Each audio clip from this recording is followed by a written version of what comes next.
அனைவருக்கும் வணக்கம். நான் உங்கள் ரிச்சர்ட் செல்வராஜ். இது உங்கள் கெமிஸ்ட்ரி, இப்பொழுது தமிழில். இந்த கொஸ்டின் பார்த்தீங்கன்னா, balance the following equation by ion electron method. Ion electron method முறையில் எப்படி பேலன்ஸ் செய்வது என்று பார்ப்போம். ரொம்ப சிம்பிளான ஒரு டெக்னிக்.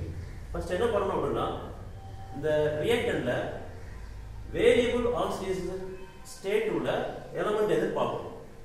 அப்போ இந்த காம்பவுண்ட் வந்து பொட்டாசியம் பெர்மாங்கனேட், இதுல மேங்கனீஸ். அப்போ இந்த மேங்கனீஸ் உடைய ஆக்சிடேஷன் ஸ்டேட் என்னது? பொட்டாசியம் பெர்மாங்கனேட்ல +7. சரியா? அத ஃபர்ஸ்ட் இத நோட் பண்ணிக்கிறீங்க. அதுக்கப்புறம் ரைட் சைடு பாருங்க, மேங்கனீஸ் உடைய ஆக்சிடேஷன் ஸ்டேட் என்னது? +2. அப்போ +7 வந்து +2 ஆ மாறுது. ஆக்சிடேஷன் நம்பர் என்ன ஆகுது? டிக்ரீஸ் ஆகுது. ஆக்சிடேஷன் நம்பர் டிக்ரீஸ் ஆகுதுன்னா இது என்னது? ரிடக்ஷன். அத ஃபர்ஸ்ட் எழுதிக்கலாம். சரியா? நெக்ஸ்ட் அயன் பாருங்க. இரண்டாவது ரியாக்டன்ட் என்னது? அயன். அயன் வந்து +2 ல இருக்குது. ரைட் சைடு வந்து அயன் வந்து +3 ல இருக்குது. அப்போ ஆக்சிடேஷன் நம்பர் வந்து கூடுது. ஆக்சிடேஷன் நம்பர் கூடுச்சுன்னா என்னது? ஆக்சிடேஷன். சரி, இப்போ H+ வந்து இது அசிட்டிக் மீடியம். சரியா? இது அப்படியே நம்ம விட்டுறலாம். இப்போ இந்த ரெண்டு எலமெண்ட் என்னது? Manganese left side right side பாருங்க, எத்தனை எலக்ட்ரான் ட்ரான்ஸ்ஃபர் ஆகுது? +7 வந்து +2 ஆ மாறி இருக்கு. அப்போ 5 எலக்ட்ரான். சரியா? அத பக்கத்துல நம்ம எழுதிடலாம். அதே மாதிரி Fe+2 வந்து +3 ஆ மாறி இருக்கு. 1 எலக்ட்ரான் ட்ரான்ஸ்ஃபர் ஆயிருக்கு. சரியா? ஓகே. இப்போ இந்த டிஃபரன்ஸ் வச்சு நம்ம எலக்ட்ரான் ட்ரான்ஸ்ஃபரிங் என்ன பண்ணியாச்சு? எழுதியாச்சு. நெக்ஸ்ட் ஸ்டெப் என்னது? ஜஸ்ட் கிராஸ் மல்டிப்ளை பண்ணணும். அப்பனா தான் இந்த ஈக்குவேஷனை பேலன்ஸ் பண்ண முடியும். சரியா? ஓகே. இப்போ கிராஸ் மல்டிப்ளை பண்ணதுக்கு அப்புறம் எப்படி வரும்?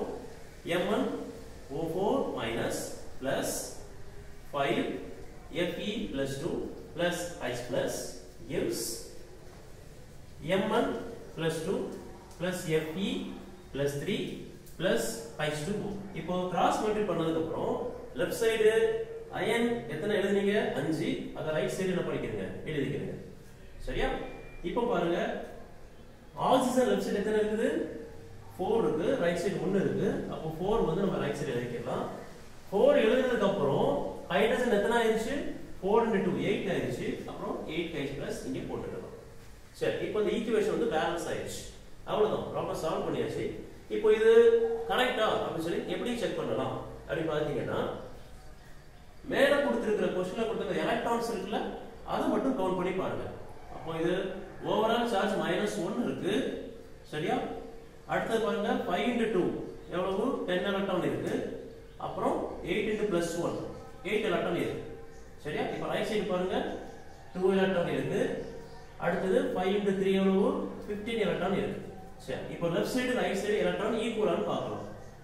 இப்போ -1 +10 +8 மொத்தம் எவ்வளவு வரும்? 17 எலக்ட்ரான் வரும்.